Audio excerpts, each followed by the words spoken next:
ಶುಭೋದಯ. ಇವತ್ತಿನ ನುಡಿಮುತ್ತು ಏನಪ್ಪ ಅಂತ ಅಂದರೆ, ನೀವು ನೋಡಿದ್ದೇ ಖಂಡಿತ ನಿಜ ಆಗಿರೋದಿಲ್ಲ ಅಂತ ಹೇಳ್ತಿದೆ ಇವತ್ತಿನ ಪುಟ್ಟ ಕತೆ.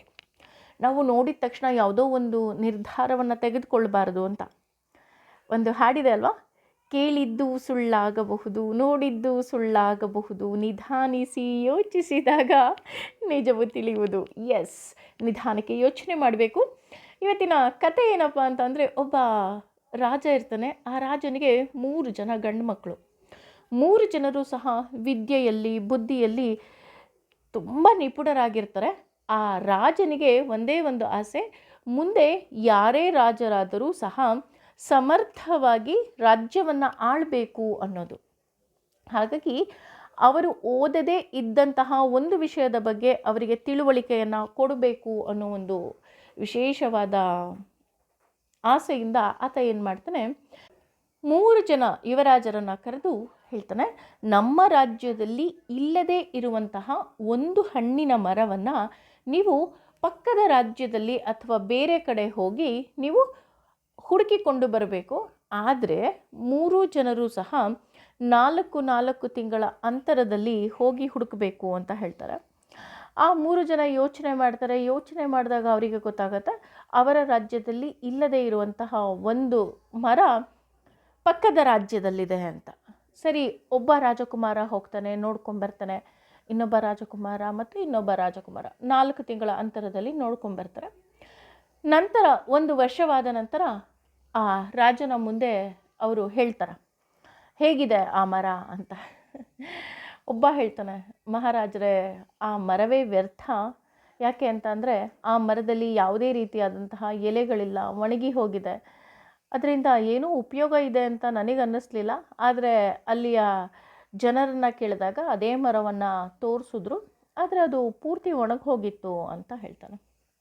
ಇನ್ನೊಬ್ಬ ರಾಜಕುಮಾರ ಹೇಳ್ತಾನೆ, ಇಲ್ಲ, ನಾನು ಹೋದಾಗ ಅಲ್ಲಿ ಹಸಿರಾಗೇ ಇತ್ತು, ಎಲೆಗಳೆಲ್ಲ ಇತ್ತು, ಆದರೆ ಹಣ್ಣು ಏನು ಬಿಟ್ಟಿರಲಿಲ್ಲ.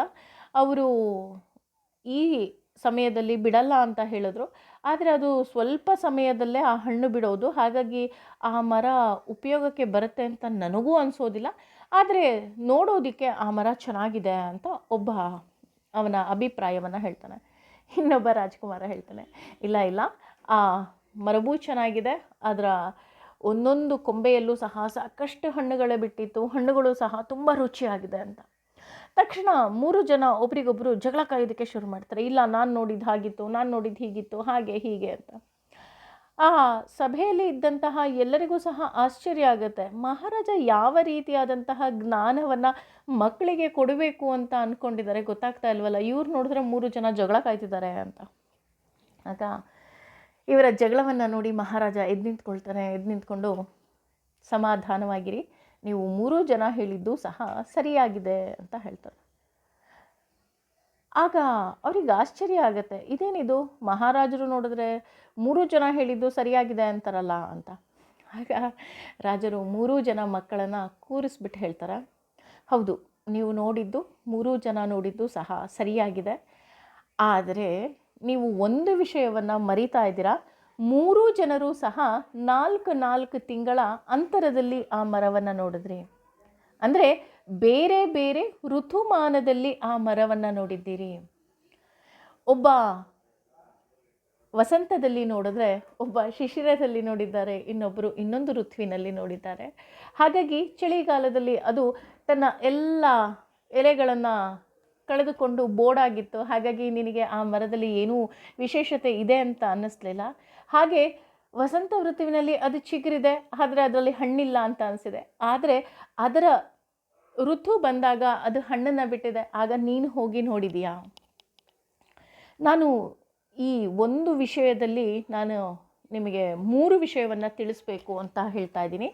ಹೌದು, ನೀವು 3 ಜನ ಸರಿ ಇದ್ದೀರಿ, ಆದರೆ 3 ಜನ ತಿಳ್ಕೋಬೇಕಾಗಿರೋದೇನಪ್ಪ ಅಂತ ಅಂದರೆ, ಪೂರ್ತಿ ಒಬ್ಬರನ್ನು ಅರ್ಥ ಮಾಡಿಕೊಳ್ಳೋದಕ್ಕಿಂತ ಮುಂಚೆ ನೀವು ಯಾವುದೇ ನಿರ್ಧಾರವನ್ನು ತೆಗೆದುಕೊಳ್ಬಾರ್ದು. 1. 2ನೇದು, ಯಾವಾಗಲೂ ಯಾರನ್ನು ನೀವು ಜಡ್ಜ್ ಮಾಡಬಾರ್ದು. 3ನೇದು, ಟೈಮ್ ಅನ್ನೋದು ಎಲ್ಲರಿಗೂ ಒಂದೇ ಥರ ಇರೋದಿಲ್ಲ. ಯಾಕೆ ಅಂತ ಅಂದರೆ ಇದು 3 ವಿಷಯ ನಾನು ನಿಮಗೆ ತಿಳಿಸ್ಬೇಕು. ಯಾಕೆಂದರೆ ನೀವು ಮುಂದೆ ಮಹಾರಾಜರಾಗೋರು, ದೊಡ್ಡ ದೊಡ್ಡ ನಿರ್ಧಾರ ತಗೋಬೇಕಾಗಿರುತ್ತೆ. ಯಾವುದೋ ಒಂದು ಸಂದರ್ಭದಲ್ಲಿ, ಒಂದು ಸಮಯ ಅಥವಾ ಪ್ರಸ್ತುತ ಪರಿಸ್ಥಿತಿಯನ್ನು ನೋಡಿ ನೀವು ನಿರ್ಧಾರವನ್ನು ತೆಗೆದುಕೊಳ್ಬಾರ್ದು ಅನ್ನೋದಕ್ಕೋಸ್ಕರ ನಾನು ಈ ಟಾಸ್ಕನ್ನು ನಿಮಗೆ ಕೊಟ್ಟಿದ್ದೆ ಅಂತ ಹೇಳ್ತಾರೆ. ಹೌದು, ನಾವು ಅಷ್ಟೇ ಯಾರ ಬಗ್ಗೆನೋ ನಾವು ಮಾತಾಡಬೇಕಾದ್ರೆ ಅಥವಾ ಯಾರದೋ ಪರಿಸ್ಥಿತಿ ಬಗ್ಗೆ ಮಾತಾಡಬೇಕಾದ್ರೆ ನಾವು ಒಂದು ತಿಳ್ಕೋಬೇಕು, ಸಮಯ ಅನ್ನೋದು ಬದಲಾಗೇ ಐತೆ ಅಂತ ಅಲ್ವಾ? ಯೋಚನೆ ಮಾಡಿ. ಅದಕ್ಕೆ ಹೇಳಿದ್ದು, ಕೇಳಿದ್ದು ಸುಳ್ಳಾಗಬಹುದು, ನೋಡಿದ್ದು ಸುಳ್ಳಾಗಬಹುದು ಅಂತ ನಿಧಾನಕ್ಕೆ ಯೋಚನೆ ಮಾಡಿ. ಭಗವಂತ ನಮಗೆ ಒಳ್ಳೆಯ ದೃಷ್ಟಿಯನ್ನು ಕೊಟ್ಟಿದ್ದಾನೆ. ಆ ನೋಟ ಚೆನ್ನಾಗಿರಲಿ ಅಂತ ನಾನು ಆಶಿಸ್ತೀನಿ. ಏನಂತೀರಾ? ಯೋಚನೆ ಮಾಡಿ. Thank you.